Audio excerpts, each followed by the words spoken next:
He was struggling to escape from the sludge that surrounded him. Slippery, wet, smelly, it was entering his nose.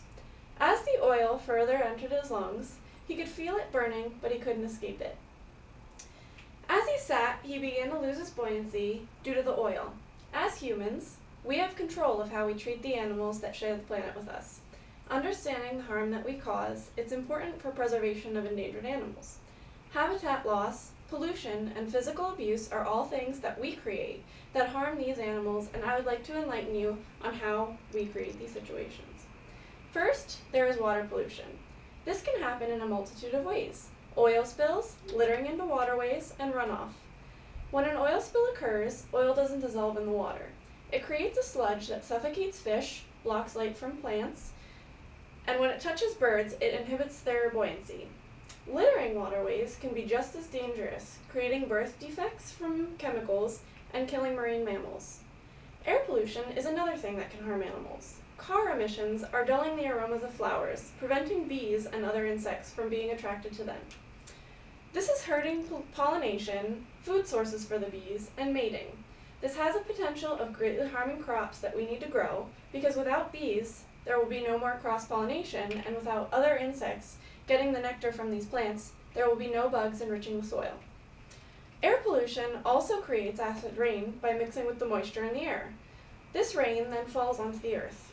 This has caused over 46% of the lakes in the U.S. habitable. Clean habitats and natural habitats are crucial to the survival of animals, and without them, there is little hope for endangered species to survive in captivity. One example of loss of habitat is the Florida panther. Because of human expansion, this creature, who is 8 feet long and 150 pounds, has nowhere that it can hunt or breed, and therefore, its numbers have dropped to around 40 in the wild. Another example is chimpanzees. Through hunting them in illegal animal trade, their numbers have drastically fallen and they are now endangered. An animal that has helped us with scientific research and discovery, and we treat it as worthless. Hopefully, when considering future animals, we can see that we have made grave mistakes and protect them. One animal whose habitat is crucial to its survival is the piping plover. A small bird similar to a robin, it can only breed, hunt, and survive near alkali rivers and streams. Alkali means that they're very salty, and it mainly lives in North Dakota and Montana.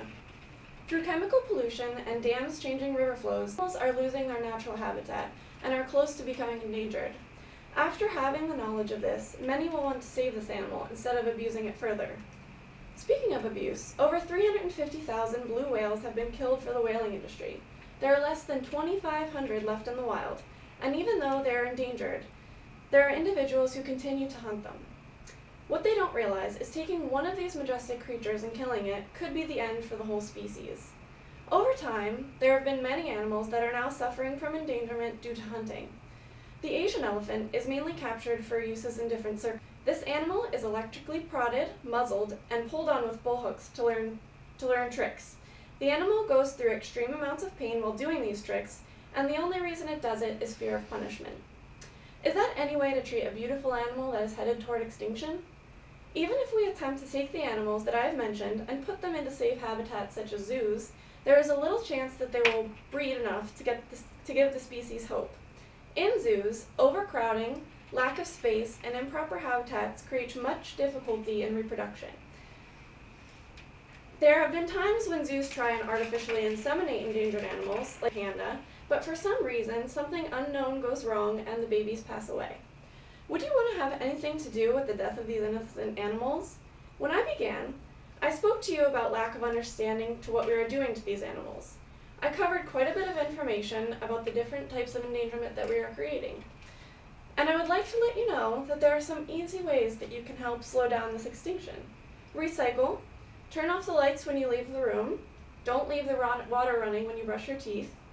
Plant a tree. Try to carpool anytime that you can. And try to use biodegradable materials. Now in front of me I have a few materials that went in water. I have the dates written on them, how long that they take to degrade. Newspapers are 6 weeks. Cardboard is 2 weeks. Aluminum is 200 years. Plastic is 400 years. And glass takes so long that nobody really knows how long it takes to degrade. I would like to share with you a Maria Robinson quote to leave you with a final thought. Nobody can go back and start a new beginning, but anyone can start today and make a new ending. Thank you.